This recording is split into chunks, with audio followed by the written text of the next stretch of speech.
Classic cars. They're admired and prized by enthusiasts the world over. And there's one man on a mission to help keep them on the road. That is lovely. This is Colin Denton. He's passionate about classics and a font of knowledge. Do you know what the best thing for that? Probably some baker foil and some water. One thing all classics have in common, they break down. I've got a problem with a horn. Every time I do a long journey. But Colin has got the solution. Tinker Days. We're saying, come in, we've got ramps, we've got jacks, we've got axle stands. You're actually bringing it into a workshop so that you can repair it and the mechanic can help you to do it. In today's Tinker session, Colin helps a Fiat 124 owner with a useful modification. If it's going to go wrong, now's the time to see it. Two Morgans arrived that spark a debate about classic cars. Even though this is 80s, it's still made in exactly the same way as it was in the 30s. This is a modern Morgan. Yeah. So this is a modern car. Well, just insulted him here. And a Daimler arrives to some unwanted attention. People start turning and looking at me, and I just have to keep a straight face and look straight forward and carry on.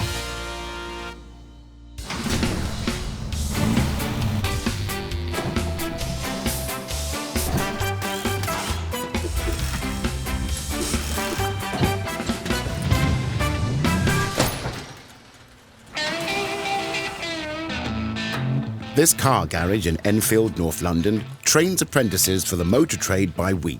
We're not a mainstream garage as such, but we've got a facility here that's safe, that has all the equipment, so it can allow repair and replacement. But come the weekend, it's all change, and Colin's training facility becomes the classic car garage with his own hand-picked team of experts. I'm hearing a funny noise in the car, sort of. Well, that one. Yeah, there's underneath something is shaking something. Did you leave your phone under the seat? No. Your alarm's going off. Morning, guys. The workshop has become a destination for a thriving community of classic car owners, all raring and ready to tinker. 50 years old now. Well, I'm 50 years old as well, and I wish I looked as good as that. This is great. I love this. We've got all ages, so we can do pre-war, post-war, and a bit of modern. So we can cover all of those genres. Most American cars have some sort of oil leak. You can be working alongside us, or we will work alongside you, but we'll get your car fixed.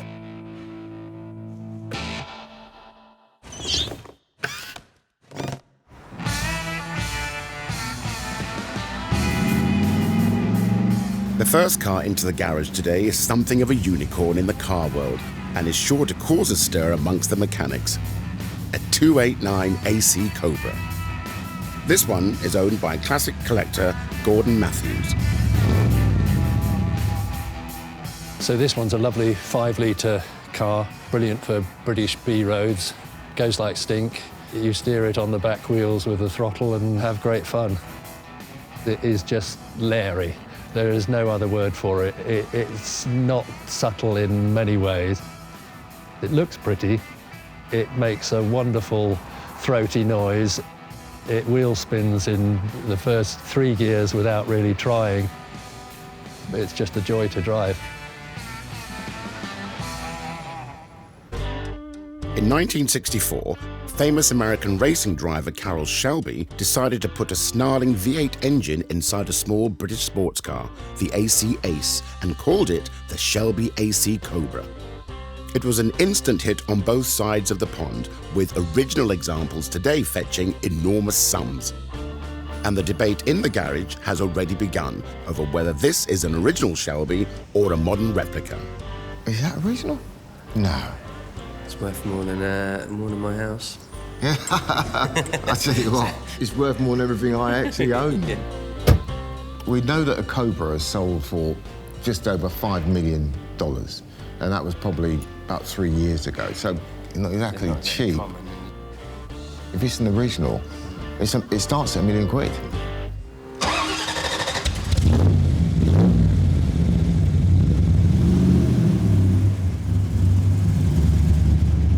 Wow. It could be an exciting day today. I'm looking at what looks like an AC Cobra.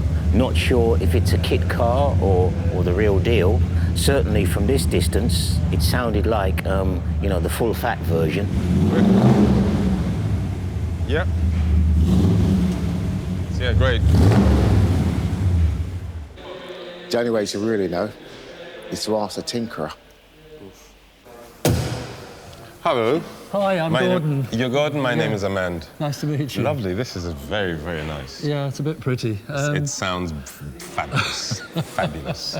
I actually did a little recording just so I can listen to the sound later. Time for Gordon to reveal all. What sort of Cobra is this? This is not a genuine AC built car. Right, yeah. This is, if you like, a retro mod of those cars. Yes. The real ones of this sort of vintage fetch millions I know. of dollars. We were just saying some of them, that. I think there are only about 4 of these racing ones around, and you're talking about $10 million. Yes, it might not be one of the originals, but it still looks absolutely fabulous. And we know the originals are too much money. Now Amand knows he's not dealing with a multi-million-dollar original, Gordon's tinker can begin in earnest. My tinker was going to be the indicator, which has been playing up, and I had a little fiddle with it yesterday to make sure it wasn't working, as it were. And I think I just saw it. And it suddenly worked. I just saw it working. But actually, it isn't sorted, because when I was at the traffic lights coming here, the end of the journey, it didn't work again. Okay. With the bonnet up, the investigation can begin. I guess you could just put the hazards on or something.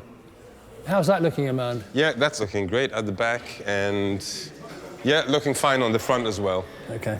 This is going to be interesting. Frustrating, I suspect. Yes. Yeah. Intermittent faults are always the worst. They are terrible. If something is working well, you can't fix it because it's not broken. So we might have to try and sort of recreate. See if we can make it go a bit broken. Yeah. And then maybe that will give us a clue. Irregular faults can cause a bit of head scratching, so Amand gets more heads on the issue. The indicators apparently were not working, but as we can see, they are now working. Right. And well, hold on. It's working, not working, working, not working, working, not working. That'd be funny. Gordon suspects wiring a bit, so I thought what we might do is put the hazards on and start shaking some wires about. Just do a wiggle test. A wiggle test. Good luck. Cheers. Thanks. Look, let's leave them, and if there's a problem, then we'll step in and have a look. Wiggle test? Wiggle test, first of all. Wiggle, wiggle, wiggle. There are probably 40 wires in that loom, so it's a matter of trying to pick out which is the one that's got the dry joint. Feeling positive at this moment in time, yeah.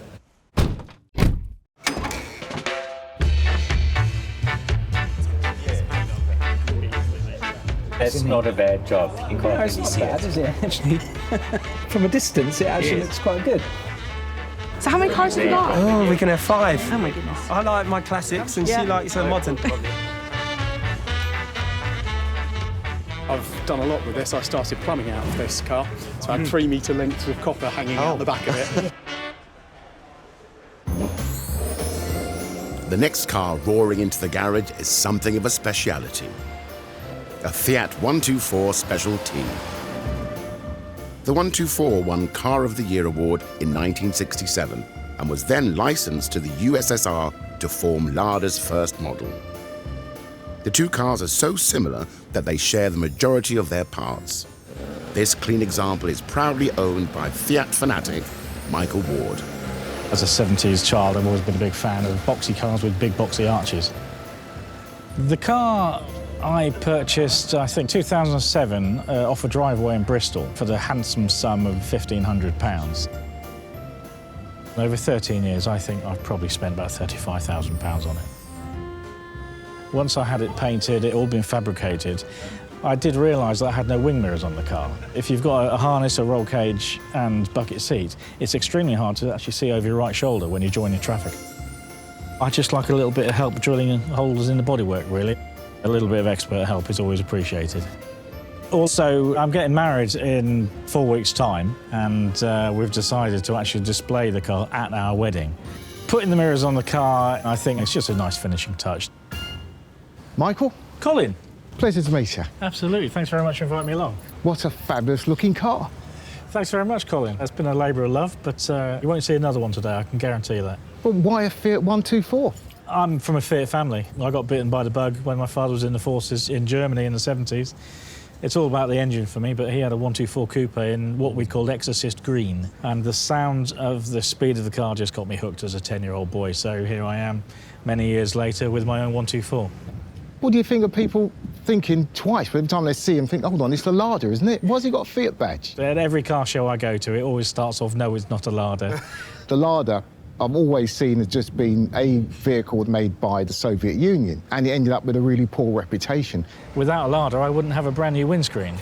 I wouldn't have a limited slip diff. Yes. You know, I wouldn't have door glass, because all the parts, every single panel for this car is available from Lada. Wow. So it keeps my car alive. OK, we'll get her in place.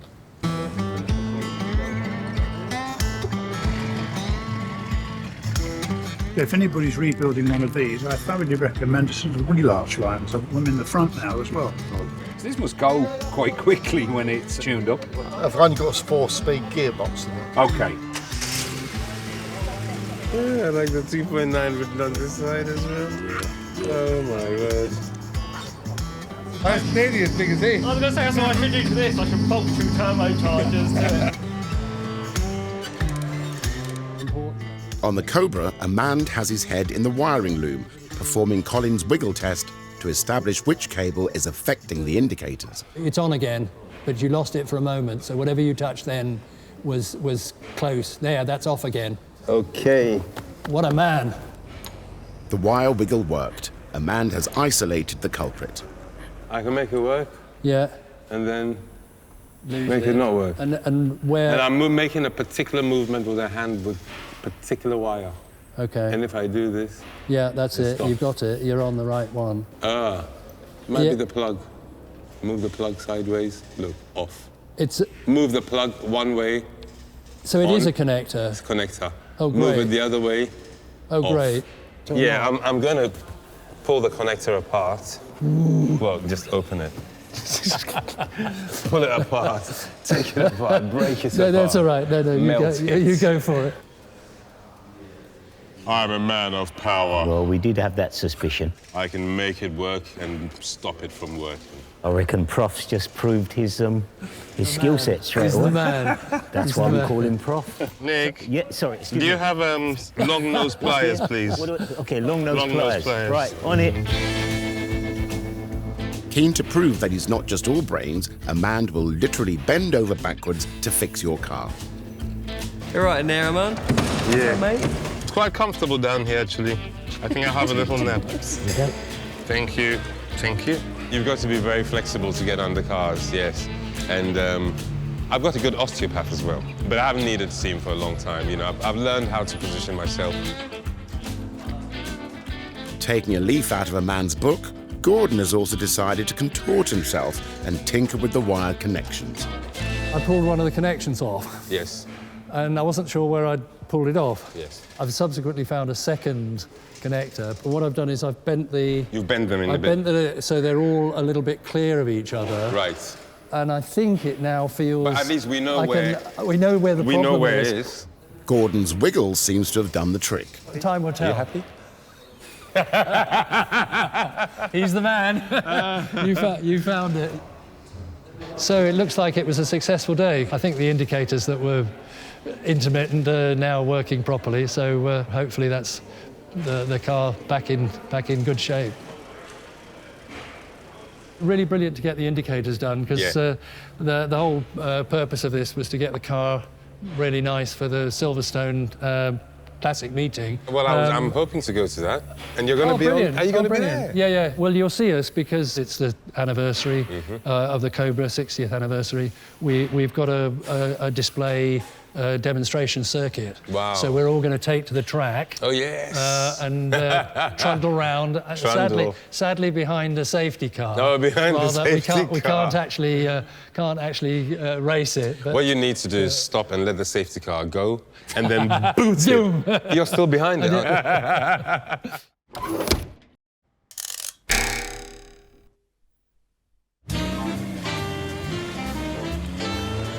Next into the workshop is a British sports car that holds the record for the longest running production vehicle in the world, the Morgan 4.4. The 82-year production run began in 1936.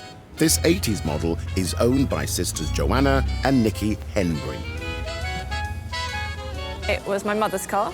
We've had it in the family since about 1988. And yeah, she hasn't driven it for about 10 years. And this spring, I finally got fed up with looking at it in the garage covered in dust with flat tyres. So I got it back on the road. And I've been driving it this summer and having fun in it.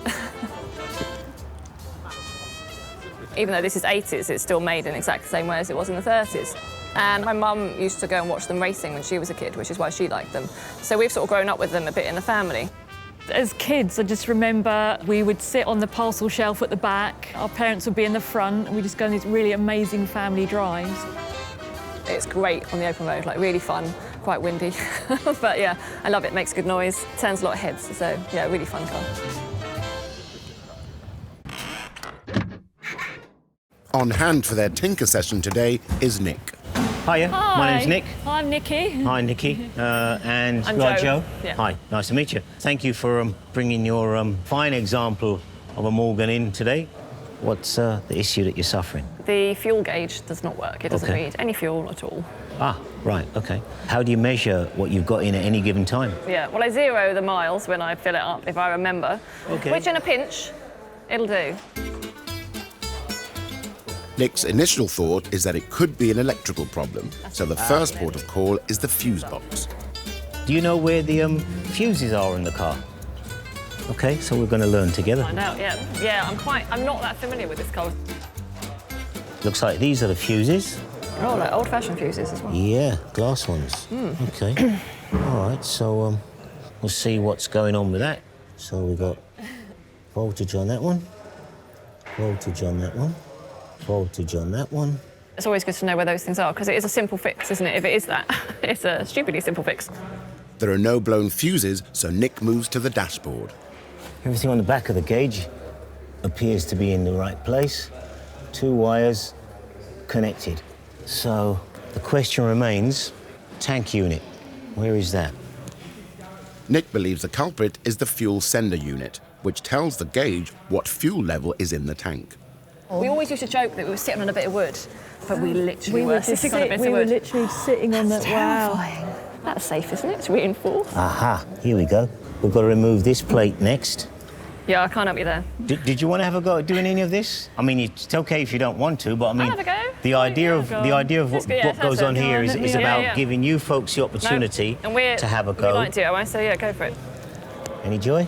Yeah. Oh yeah, well done. That's it. Okay, that's good. Go on, that's it, well done. So now we should be able to lift that off. Nick now wants to check the wiring from the sender to the fuel gauge.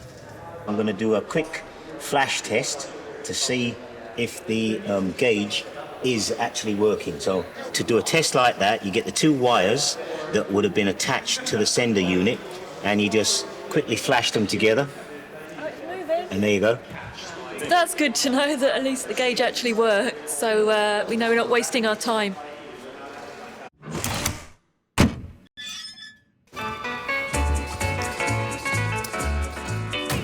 In the end bay, Colin is helping Michael fit the wing mirrors he's brought in for his Fiat 124. Let's have a look, see what we've got. So here we go. They are 124 mirrors from a 124 saloon. Right. They're not the best quality of mirrors, but hopefully they'll fit fine and fit the car. But they're not original ones, are they? No, they're not originals. They're I would say they're reproductions from Thailand, which is a polite way of putting knockoffs. Yes. When using aftermarket parts, there's always a risk they won't fit properly. It's supposed to sit in a recess. It's supposed to sit right in there, doesn't it? Yeah, it'll never work. Goodness, yeah. Which will mean that the holes here won't line up either. Obviously, the wing mirrors I bought, they're not from Fiat. As simple as that. So they will either fit or they won't, or they'll have to be made to fit. Luckily, the garage is full of problem solvers, and Colin may have found a workaround. Turn it over and try it the other side. This is slightly strange, but... It's strange, but it's doable. It fits when it's upside down, because I've tried it on this one, and it appears to be fine. With a slight alteration to the aftermarket modifications, Colin's next task is to mark the positions for the screw holes. There's no give in this. It's either you do it and it's right, or it goes wrong. And no one wants to be the person who gets it wrong. So we make sure that we measure twice, we drill once.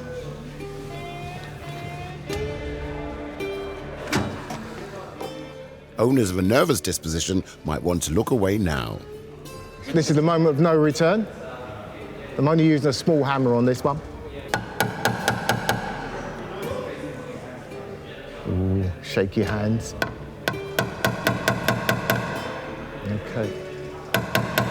Okay, those two holes would give us a starting point for our drill. Nothing fell off. It sounds very solid as well, doesn't it? That's always good to hear. If it's going to go wrong, now's the time to see it. It's moved. Let me just double check it. It doesn't hurt to double check, triple check everything you're doing when you're drilling holes in somebody else's car. We've got it to the right height. We've measured, marked it. We're ready to go. Where are we? I need my glasses on for this as well. I want to see the action. This is the point of no return. Absolutely.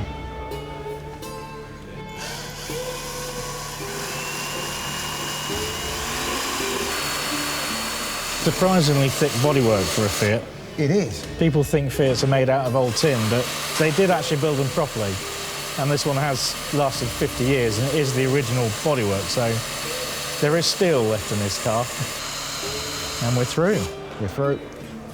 I'm quite happy with that. What do you reckon, Michael? I think it looks right, actually. It's proper. See, look at that. Wait. Lovely sound. Loud. Because without the engine running, there's no oil pressure. So stuff like that happens all the time. You do have to learn Swedish, though, because it's all in Swedish. It's all written. So the light switch is in use. Ah, choke's a joke, though. Choke's a joke, yeah. So do you clean it or do you get the kids? No, I wish. On the Morgan 4.4, they need to access the sender unit in the fuel tank. Electrical expert Mark has joined in to help them remove it safely. So turn the ignition off. Yes, please. Yeah. I'd probably disconnect the battery as well. What wouldn't want to happen is any sparks going anywhere. We can do that, though. That was a... These ladies are proper tinkering team. Came with their own overalls as well. Yeah, I know, yeah. With the battery disconnected, it doesn't take Nick long to spot a problem. Lift that out. Oh, wow, it goes. Like that. Wow. And, up it comes, gosh. Wow. Yeah, this is seized, I think. There's an arm. Yes. Yeah, you can see the arm. And it's solid. It should have dropped by now. Yeah. Yeah, there it is. There's the offender.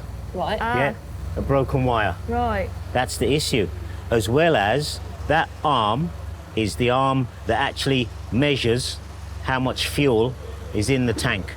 And it's in a seized position. I've got to push it. In fact, I can't even push it.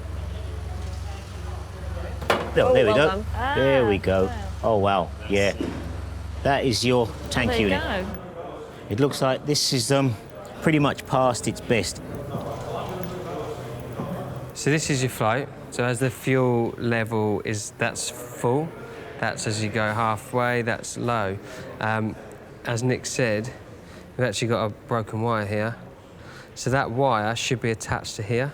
We're going to see if Nick can clean this up. You see it's gone green, so that's sort of shows signs of corrosion, yeah. You might be able to clean that up, right? We could hold it on there, do a test with our multimeter, move that up and down. If we get the reading here, we That can means the solder internal that. circuit is still working. But then if it goes, we know what it is, and we're no worse off being where to start with. Rather than just replacing a component, you know, repairing one, good for the environment. Let's take it over to the bench.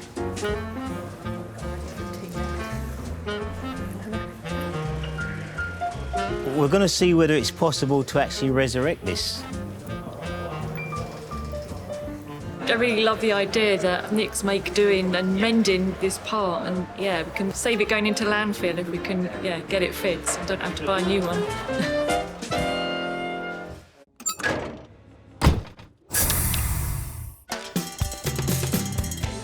Over on the Lada, Fiat, Michael is getting stuck into his tinker session. There you go. Fantastic. Well, I'll put my glasses on for this. It's his turn to drill holes into his pristine 50-year-old bodywork, and he's feeling confident. It's right there. Superb. Yep, just take your time and away we go.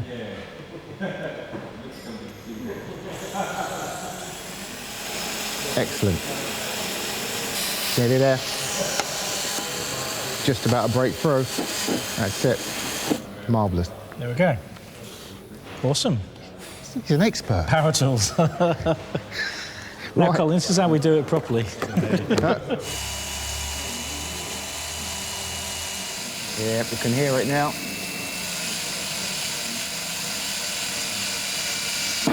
Ooh, that's it. Lovely. Fantastic. No dramas yet.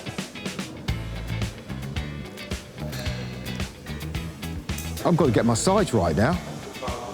Yeah. Driver's side. Thanks to Michael's steady hands, the Fiat is ready for its new wing mirrors. Trying to be as careful as possible with this. And all it takes is 2 simple screws. We take our time, no slips. There we go. Lovely. I think that looks great. Oh, that does. Wow.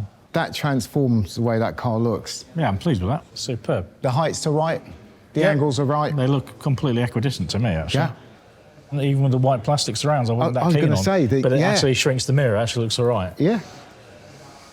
Today has gone fantastically well, actually. It's been a proper eye-opening experience.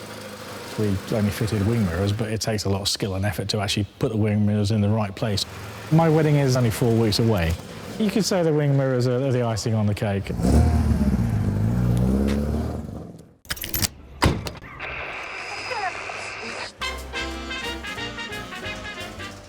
Over on Joe and Nikki's Morgan, electrical expert Mark has been inspecting their faulty fuel sender unit. You might be able to take a bit of that plastic away, clean that top of that up, literally a dab of solder that back on like that, and it might even work.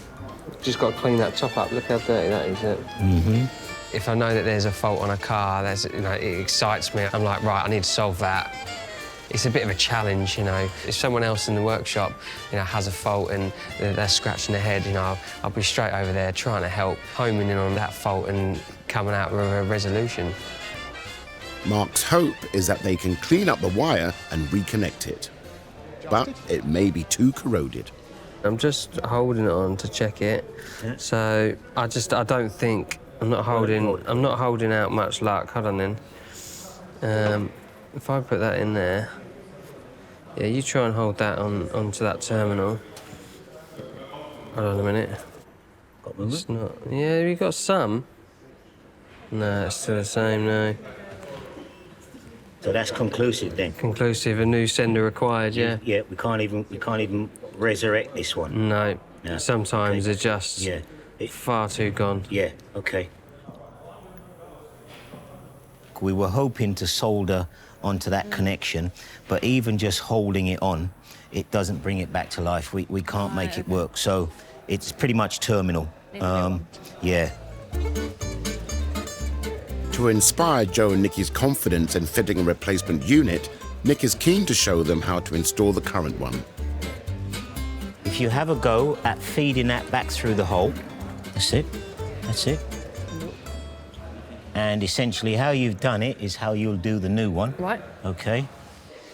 We'd like to get people more involved in actually repairing the car as opposed to standing back and letting a mechanic do it. when you think about garages in general, when you go in for a service, you hand over the keys and they take the car away from you and there's a grunt and there's a groan and you get the car back. And sometimes you don't even understand what they're telling you they've done. So we are very particular about making sure that you learn something from us. Good job. We put a car back There's together. no bits left, no? No, there's no spare bits we missed. Check for screws. Yeah. So the result was we didn't get the fuel gauge working, but the good news is I now know what the part looks like. It's a simple part, and I now know how to change that part. So now we know where we're at. So yeah, I've learned loads. They've been really helpful. Bye-bye. All the best. Take As care. one Morgan leaves, Mark turns his attention to another one inside, owned by Paul Cooper. And a debate is brewing over whether it deserves a spot in the classic car garage. Paul, how are you getting on? It's quite tight in here. Before we get stuck in there, do you want to just tell me a little bit about the car, really? So I've got a bit of history. I've had the car just over 18 months. Such a beautiful car. Yeah. I know beauty's in the eye of the beholder, but for me, you know, this was always the thing. How old exactly is the car?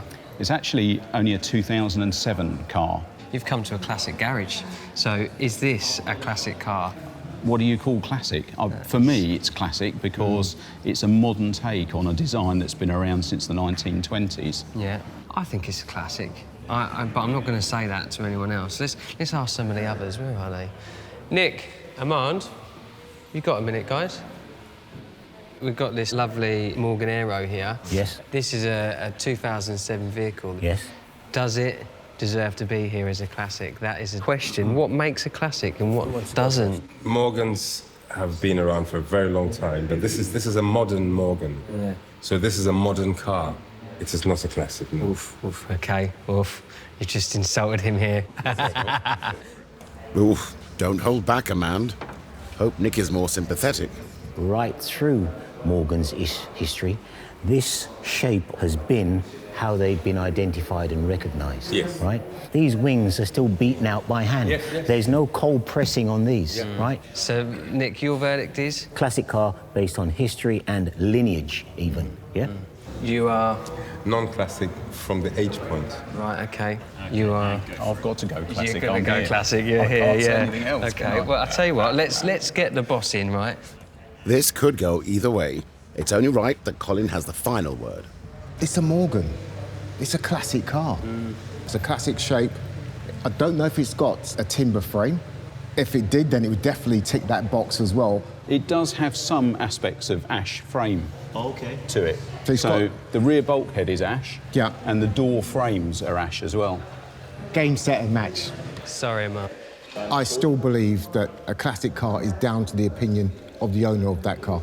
I completely agree with you. Well, I love this car. It is a classic car, a classic shape, a classic style of shape. Yeah. So that's a modern classic. Yes. Right, we'll shake hands on that. Wicked, man. Brilliant. See? Excellent. Paul, Exactly. congratulations. Thank You've you. got a modern classic. It's strange that the home relay. So where is yours? No idea. Must be under the dash, wasn't it? Yeah. Rebuilding engines, I trust the experts to do that for me. I just did polish it. It's just a shame that they had the mechanical issues that they had. But then what didn't?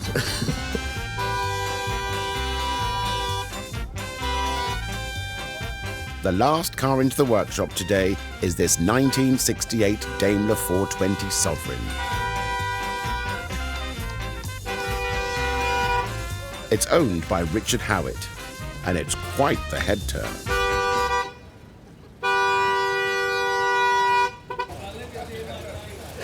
This gentleman definitely likes to make an entrance. It's the perfect vehicle to make an entrance with. Had it nearly 2 years now.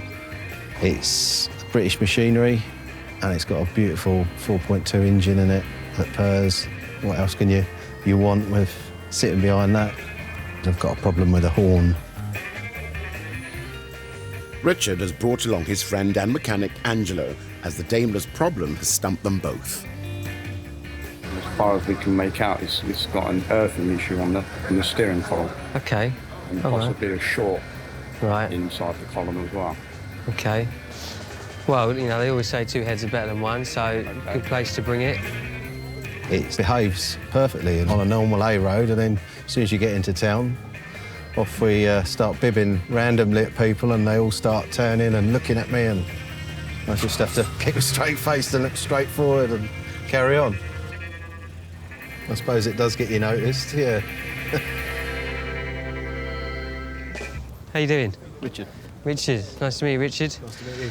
So I've just been speaking to Angelo, and he says you've got some, you're feeling a bit horny today. Just a bit. Just a bit. What, I can hear what's going on. So explain to me what is actually happening. Basically, just a slight little vibration or turning the steering sets the horn off. I can imagine you sort of taking it out Makes before a bit car, of an entrance. before a car meet early in the morning, waking the neighbourhood up. Yeah. Okay. Bit embarrassing. All right, well, let's try and get it in without making too much racket. Get the earplugs at the ready. Yeah.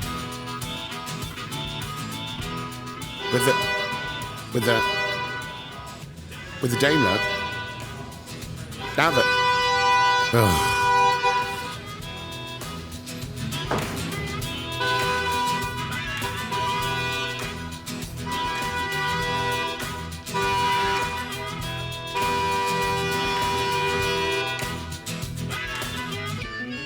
With the car quietly parked up, it's time to get to the root of the problem. Need to check the wiring's OK. I think it should be OK because the horn works. I think the issue is in the column, but just getting the guys to do some work for me. I've had a busy day. Nobody heard a single thing when you came in. Nobody.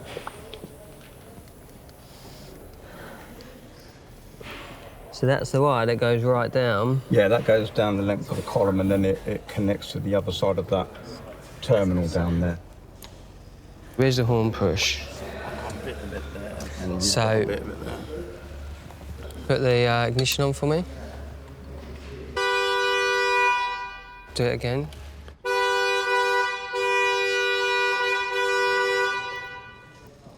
After narrowly avoiding tinnitus, electrical whiz Mark is confident he knows what the problem is.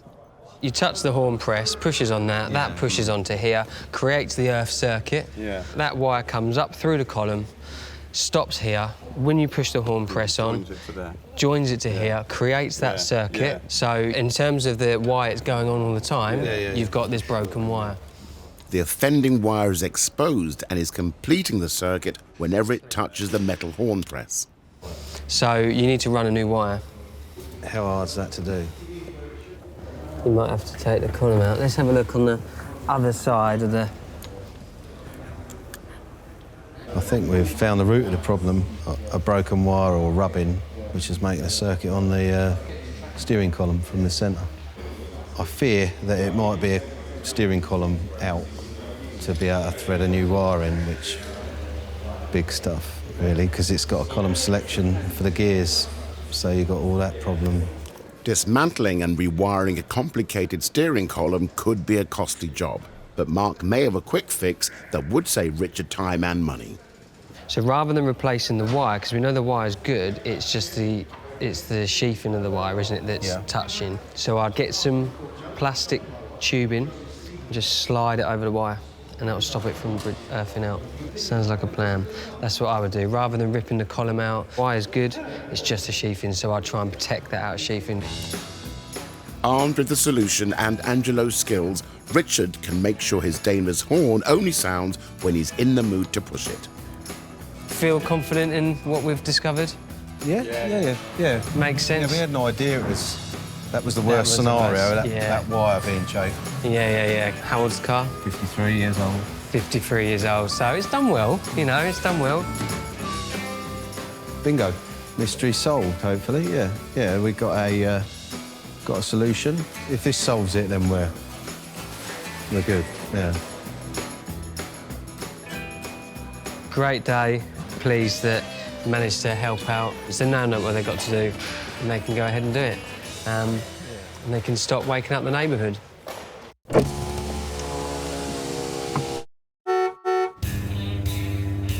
A man is enjoying his day off at the world-famous Silverstone circuit, the home of British motorsport. Today is the annual classic event, where hundreds of historic race cars will take to the track. Probably thousands of people here today. You just meet people who just love cars. This is the stick, obviously. Doesn't speak much, but great handshake. Wicked. One of the major attractions today is a celebration of 60 years of the AC Cobra. Members from a number of Cobra clubs have all come together for a procession lap to commemorate the occasion. I've loved Cobras all my life, you know, and I've hardly seen them on the road, and now I'm surrounded by them. It is an amazing sight. And recent tinkerer Gordon is here with his 289 replica. Oh, hiya. Brilliant. Good. Nice to see you. Nice to see you. Indicators are still working. You want a demonstration? Yeah, show me. Yeah, there we are. That's on. Yeah. Loads of Cobras. It's a pretty brilliant turnout. You've got these, which are the 289, the little ones, early ones. Yes. Then there's the Cobra Cub of Great Britain, which are largely the bigger, later 427 Oh, the 427, Cobras. yes. That's great. It will make a lovely noise. Yeah.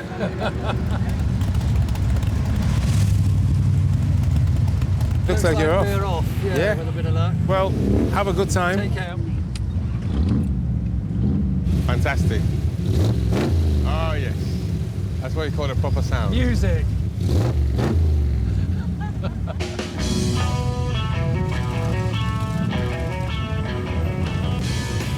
Oh, look at that. Oh, wow.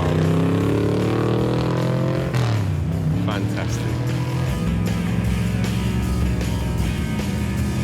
It's nice to see the actual, real old ones still working today and giving so much pleasure to their owners and even to people like me who are not an owner, but just watching. Oh, my gosh. Noise, sound, the power of it, fantastic. What can I say about the Tinker Day? It's a great idea. I didn't want to tinker around myself and end up with other things not working. And I've got a new mate, and we get on really well, and that's a plus. These days are all about bringing people together, sharing passion, you know, and love for the cars. Yeah, I've made him very happy, I know. And he's made me very happy as well. And we're here celebrating 60 years of AC. It's something I'm going to remember for a long time.